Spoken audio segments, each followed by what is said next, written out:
ariko ndacyari wa wundi bimwe mu byo bansabye ndimo kugenda ngerageza gusa nukuri Imana yo mu ijuru guhiruko ridashira kandi ukomeze kuruhukira mu mahoro. So ngenda umwana w'umuntu ntacyo nabikoraho ubwo nuko nyine Imana yabishatse ariko ndacyagukunda Maneke aho uri mu ijuru ndabizi ko uri mu ijuru ushaka urukundo. Tuzakora izimeze gute zo guturika duturika cyane gose kwasi sa yonda ameze ute meze uraryoshe ndakapfukira kare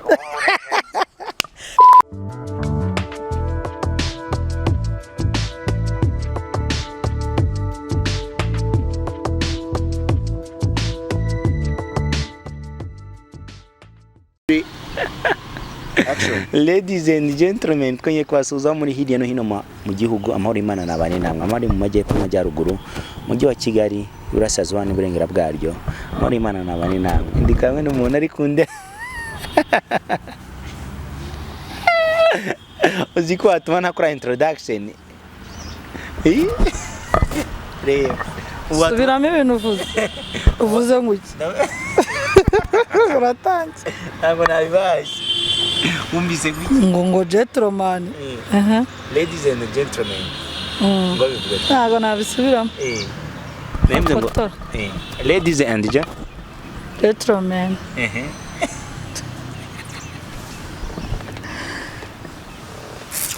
ubwo we komera cyane cyane tuvuge mu gikiga none ntitubabagamo tubabagamo iki cyatumye mva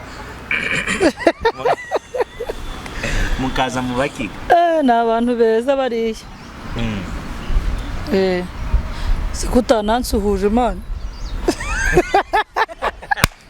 wari unkumbuye cyangwa nese manzi tuvuge byari itegeko wowe gusa uko nsuhuza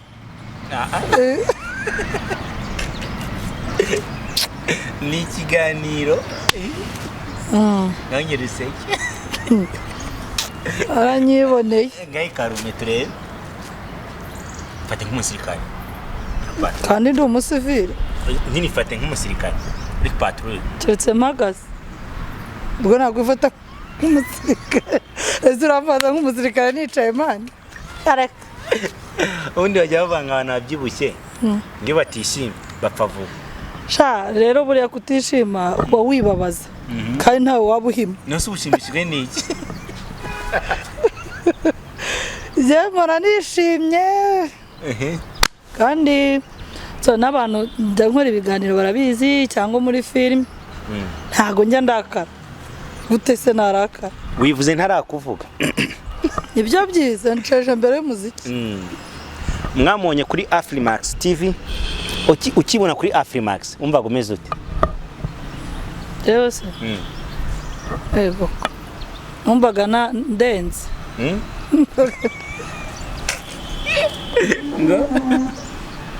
ngongi shagugu umvaga ari byiza nyine kuba abantu bamenya n'abantu bakampamagara twakubonye se ni wowe nabonye kuri YouTube Afrimax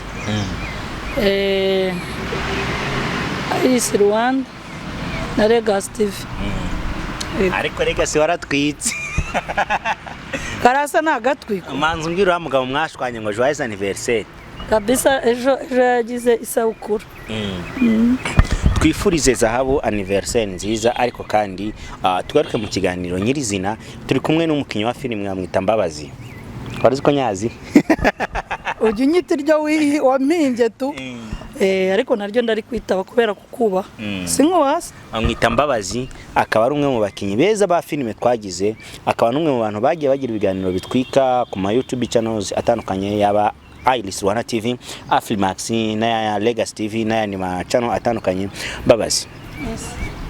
Harashize igihe long time kabisa. Big up yourself. Akira ku mutima kabisa nakubise. Harashize igihe kinini cyane twari dukumburana byatari. Kari dukumburanye cyase ntajwe ngira iyo nza kugira ijwi ariko ugenda ndirimba hagashya koko kagasa urakigiriye none se katwikomeza ikiganiro mu myaka myinshi tutavugana umva gubayeho gute cyane arimba kumbuye ariko nishimiye na kuri yanyu ayibonye mitanseka umva nguhamagaye numvisha nishimye kuko ntago narimba herutse kubera imirimo itandukanye yaba ngewe yaba mwebwe twihugiyeho ariko naje nabonetse muri iyi minsi tugiye kujya tuba turi kumwe. Okay, tugaha ikaze. Filime Ikiro cy'urukundo yari yarabuze ariko yongeye kugaruka ku isoko no ku kwa 10 kandi hari ko iminsi mike yango kugira ngo tubigeremo. Hari Silent Killer, Darkness of Christmas na yandi mafilime atandukanye ariko by'umwihariko mbararike filime tuzamurikira kuri Centre Pastoral Notre Dame de Fatima ari naho twicaye turi gukorera ikiganiro. Hotel nziza cyane wasohokeramo wagubwa neza uyicayemo. Ni filime nziza cyane romantic time. Arakumva miki ni heza no wigeze ujya mu rukundo ibintu kandi uzanye. Okay, reka mbe mitatu nagaruka. Romantic Time ni filime nziza cyane twabateguriye tuzagaragaraza muri Centre Pastoral Notre Dame de Fatima. Ntahandi hantu muzayibona kuri YouTube cyangwa hehe ahubwo izazenguruka mu turere twose. Turi gukora reshoot yayo. Mbabazi muzamubonamo nawe mu mare shoot tugiye gufata mu Misiri imbere. Muzabonamo umukobwa witwa Sara. All right. Nkubu ukuramo net ni z'amaso cyane izaho. Cyane iz'amaso nawe byakubaho man. None se ubu star man wambara ibintu bimeze gutya. Reka wambara net nyine nawe. Yenda turatarutse kuri sije twari turiho. Warwaye amaso. Ingope. Abantu barwaye amaso ko hari abantu bize kandi kutiza uzi gusoma no kwandika. Nibehekane byose ndabizi maze. Reka ngwe cameraman akubaze igihekane. Ndanganya. Kimwe. Ugisobanuye ngo kigizwe n'ingombajwi. Ni iki? Na guri. Ngira igihekane nswa utange n'ingeresha ajyana nabyo skwa igihekane nswa arya nuza inyogoye yaravugaga ngo skwa ni sa no na sa na wa skwa ingeresha aya ntabyo ingero igihekane urugero rumwe inskwa akosha mugiye kunyigisha nko mu wa mbere.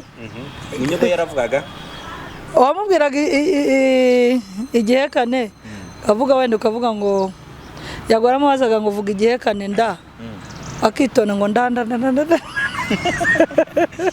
Isa new boy uramuzi? Ndamuzi.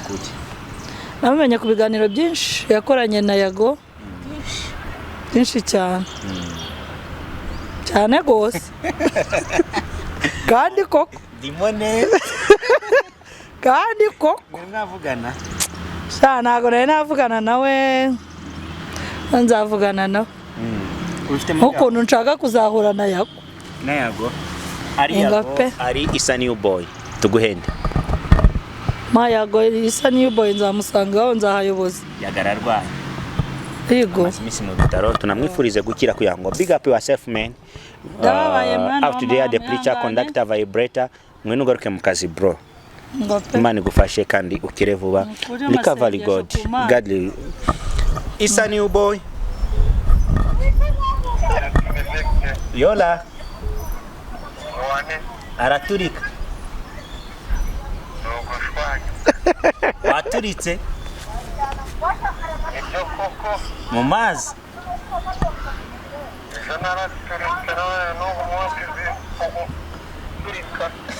ndi hamwe n'umumama Isa ni wane ndi hamwe n'umumama akunda Isa new boy n'umumama ufite mama queen ku ga telefone gato yakangereka mugwa gusuhuza Isa Yonda umeze ute mezeje uraryoshe ndakapfusha rukara uragapfusha rukara ubu murihe none ko ndi Musanze ahagana he hano kuri Fatima urahazi wazadusura none ko nkwemeraga ibyo koko sibyo ibyo rwose ibyo koko kandi koko umugore wawe ameze ate amezeje ameze bye ameze wari wanene wari Isa uyu ni umumama w'umukinnyi wa filime Musanze ukina filime Fatima muzavuga neza neza umva se Yola ndi umukinnyi wa filime kinana ndashaka ko tuzakina na filime zimeze imeze wane z'urukundo ushaka urukundo rero tuzakora izimeze gute zo guturika zo guturika duturika ibyo koko cyane rwose rwose no gutwika ndakwemeraga agashaha gakongoka sibyo njya nkurikirana ibiganiro byawe cyane so ndagukunda niyo boy iyo nibyo koko ndakapfusha rukara gapfusha rukara ndakwemera cyane hari igihe Imana nibishaka tuzahura inshallah alhamdulillah ingope nibyo koko cyane uri guturukana nguvu tewarura harya umwana wawe yitwa nde umwana wawe yitwa nde umukuru wa wundi nabonye w'umukobwa yitwa Mushimirimana Jeannette ego Jeannette shana ni nibagiwe akazina ke nibyo umusuhuze uti ari umumama ufite umwana witwa Queen nzabahuza babonane sibyo nibyo koko cyane rwose niko bimeze sawa Isa uwa umunsi mwiza Isa Yola gura n'uyu mumama muri filime bizaba bimeze bite azaba ari neza hazashya hazaturika cyane kuwa gatanu tukubone nibyo powa yes ubyakira ute kuvuganye na Isa niwe boy ndishimye cyane ndumva nta n'igihinduka uko avuga niko nkunda iriya mvugo ye rwose rwose kandi koko turacyari kumwe na Mbabazi umwe mu bakinnyi ba filime Mbaba ntabwo nshaka ikiganiro cya kirekire cyane ndashaka kutuganira gatoya kuri Maneke Maneke rero n'ubu ngubu kugira ngo mbyakire ndakeka hashize igihe kinini reka manze muvugeho Imana ihereze uburuko rudashira Maneke inkuru y'akababaro yangezeho nk'umukinnyi twakinanye umubyeyi wanjye umukozi twakoranye igihe kinini akamfasha nanjye nkamufasha yari agahinda mu isi habaye igihe cyo kwishima n'igihe cyo kubabara mu isi habaye igihe cy'umunezero hari igihe cyo kuvuka n'igihe cyo gupfa Maneke yarapfuye ariko nizeye ko yazutse kandi iherezo rye ari mu ijuru cyane baze kumfasha abapaninge be kungaragaza ishusho ryanjye bagaragaze iryo umutumirwa mu Constanti uri imbere yacu hasi kuva hejuru kugira ngo ishusho rigende rihinduka icyo nzi cyo nuko Maneke ari umwe mu bantu bagize umumaro munini muri showbiz ya Musanze bakoze akazi kabo ariko Imana imutwatwaye tukimukunze Maneke rest in peace Jacqueline tuzahora tukwibuka aho uri hose turibuka ko wapfuye tariki 31 z'ukwa 10 uri mu mitima yacu ntabwo uzavamo ikiro cy'urukundo turakwibuka Silent Killer n'andi mafilimi yose wagaragayemo abantu bamwe mu mwakinanye kuva uyu munsi ibiganiro byose tuzakora kugeza kuri 30 z'ukwa 10 tuzatugarura amizina Maneke nk'umuntu wagize uruhare runini muri sinema nyarwanda by'umwihariko muri showbiz ya Musanze. Ndababaye cyane ni by'agahinda kuba ngarutse kuri Maneke, ariko reka tuganirize gato ya kuri Mbabazi atubwiye nubwo twari twishimye tubana n'aba showbiz batandukanye, ariko Maneke ntitwamwirengagiza. Baba Maneke mwabanye mute? Yongeze kuri Maneke rero kubera ko ntawe nyibona birambabaza cyane, ariko Maneke aho uri ndagukunda ndagukumbuye, kugeza ubu ntago ndasibana nimero zawe, ndacyagufite ku mutima kandi ndabizi ko wagiye mu ijuru. Umve ko iteka ryose mpora nkwibuka, njye ntago nkwibuka ku itariki, nkwibuka buri munsi. N'umuryango wanjye urabizi ko nshobora kuba naragize akantu kihungabana kubera wowe, ariko ndacyari wa wundi. Bimwe mu byo bansabye ndimo kugenda ngerageza, gusa kuri Imana yo mu ijuru iguhe iruhuko ridashira kandi ukomeze kuruhukira mu mahoro. Ngenda umwana w'umuntu ntacyo nabikoraho, ubwo nuko nyine Imana yabishatse, ariko ndacyagukunda Maneke aho uri mu ijuru. Ndabizi ko uri mu ijuru, uko wararikoreye. Imana yo mu ijuru iguhe iruhuko ridashira. Yego Mbabazi nk'umwe mu bantu bakunda muri sinema nyarwanda by'umwihariko mu karere ka Musanze, ari naho turi kuganira uyu munsi wa none kuri Pastoral Notre Dame, ahantu heza cyane wasohokera. Maneke ni umwe mu bantu bari bamaze kuzamura urwego rw'imikinire, ndetse nyuma y'uko yagiye mu mafilme amwe namwe yagiye abura. Nubwo turi kuganira nk'umuntu wa directingaga, ubona ntacyo Maneke yateye muri sinema. Hacitsemo icyuho gikomeye cyane, nta n'umuntu wasimbura Maneke muri acting ye. Nabonye we yari afite ibintu bimurimo, akoraga ibintu bimurimo, akagira ubushake. Yari umuntu witanga cyane, buriya koko Imana yaturemye ntago yaringanije imitima, ariko yari umuntu witanga, yari umuntu ufata ikintu nk'ike ntakunda inyungu ze cyane, yari umuntu witanga cyane. Ndumva nta muntu nabona namugereranya nawe muri showbiz, uko hacitsemo icyuho mu mafilme yakinnye, kandi murabizi abayareba kugeza n'ubu ngubu twebwe byatugizeho ikibazo. Mujya mubibona n'amafilme atambuka, murabibona ko hagiye hacitsemo akantu, ariko hari icyabuze, ariko hamwe no gusenga bizakunda.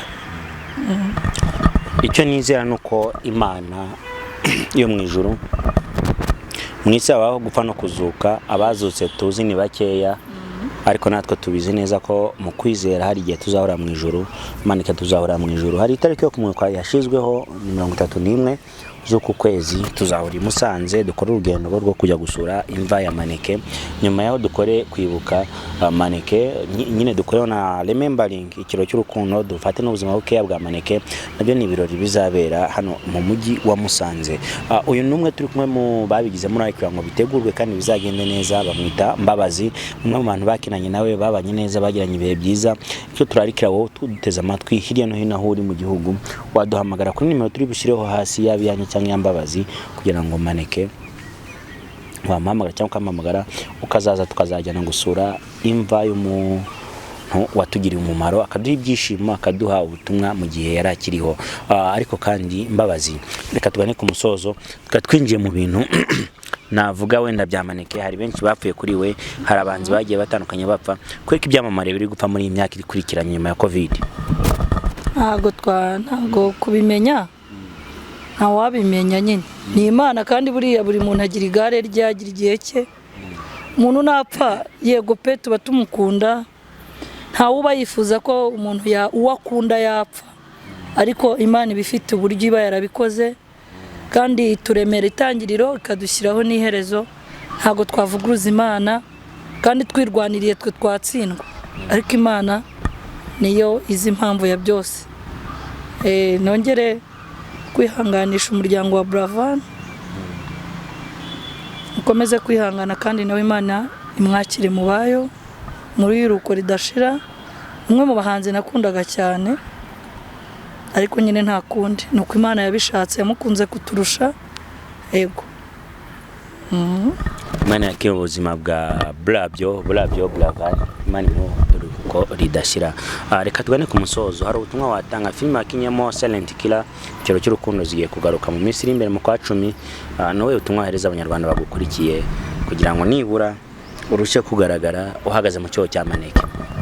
Okay, hari abantu bajya bampamagara bakama felicitation y'ukuntu mfite impano yo gukina mubered kuko twagarutse turahari. Hari n'ibindi byiza birimo bizaza nyuma ya biriya kabisa. Muri hafi mudushyigikire, mukomeze kutugira inama ku byo tutabashije, turebe ko twasibanganya icyuho. Mu mitima yacu azagumamo, ariko icyo tugomba kugisibanganya kugira ngo dukomeze ibyo twiyemeje. Tugushimire cyane wakoze kwitabira ikiganiro tugize kuri Maneke. Mbura comment nicyo navuga nkarenzaho, ariko let's in peace my dear Maneke, my mommy, my all. Ambere inshuti, wambere umuvandimwe, wambere mama, wambere byose. Tuzaba tukwibuka kandi ntabwo ibyo wakoze byasibangana mu mitima y'abantu kuko wari intangarugero, waritanze, wakoze buri kimwe cyose cyashobokaga. Imana iguhereze umugisha nka Maneke twakoranye mu bihe byose. Reka dusoze ikiganiro cyacu, ariko kandi nkambabazi nk'umukinnyi wa filime ubu na sinema by'umwihariko mu karere ka Musanze igeze hehe? Twebwe se tumaze gutera imbere, cyane. Musanze turashoboye kandi dufite impano, kandi namwe murabizi, murabibona izo twakinye. Hari amakomedi, hari amafilme, ego so ndumva dufite ubushobozi bwo gukina amafilme. Ego turashoboye, dufite impano. So ubwo namwe mubonye hari igihinduka kuri byo, mushobora kudufasha ibirenze. Murakoze. Imana iguhe umugisha wakoze kwitabira. Ego namwe mwakoze cyane.